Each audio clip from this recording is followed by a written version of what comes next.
श्री राम नमस्कार। आज 6 मई 2024 एक नई कहानी के साथ आपसे जुड़ा हूँ। एक सन्यासी विद्वान घूमते घूमते एक गांव में पहुंच गए और उन्होंने देखा कि गांव के 90% लोग शराबी हो गए हैं। जहाँ पे शराब बेची जाती थी उन्होंने तय कर लिया कि सबको मैं सुधारने की कोशिश करूँगा, और जहाँ पे शराब का ठेला था उसके सामने जाके प्रवचन देने लगे।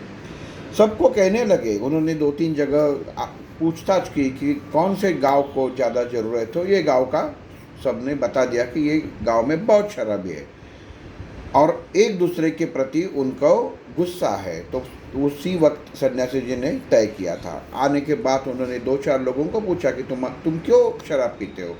तो उसने कह दिया है ये मुझसे झगड़ता है, ऐसा है वैसा है, बहुत सारी चीज़ें बाहर निकल आ गई।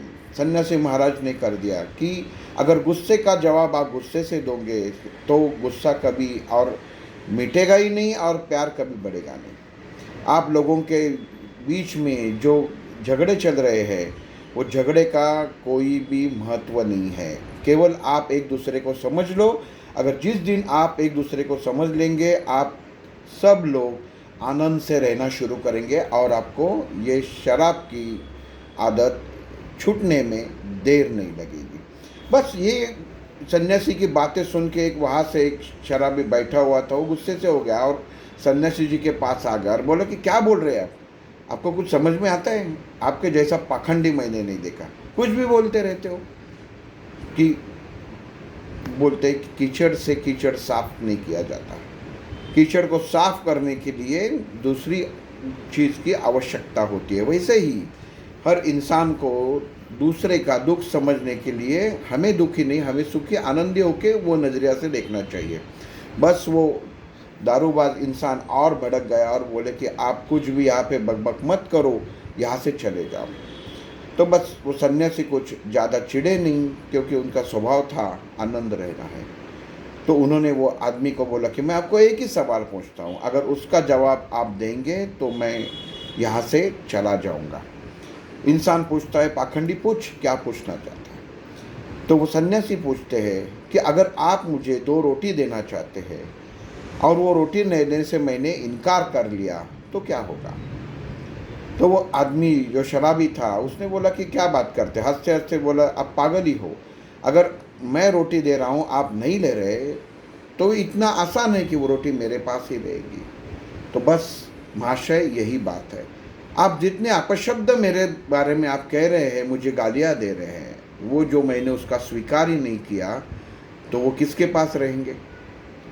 जो शराबी था वो सन्यासी की बात समझ गया। दोस्तों, ये कहानी है। कहानी किसकी है? हम लोगों की है।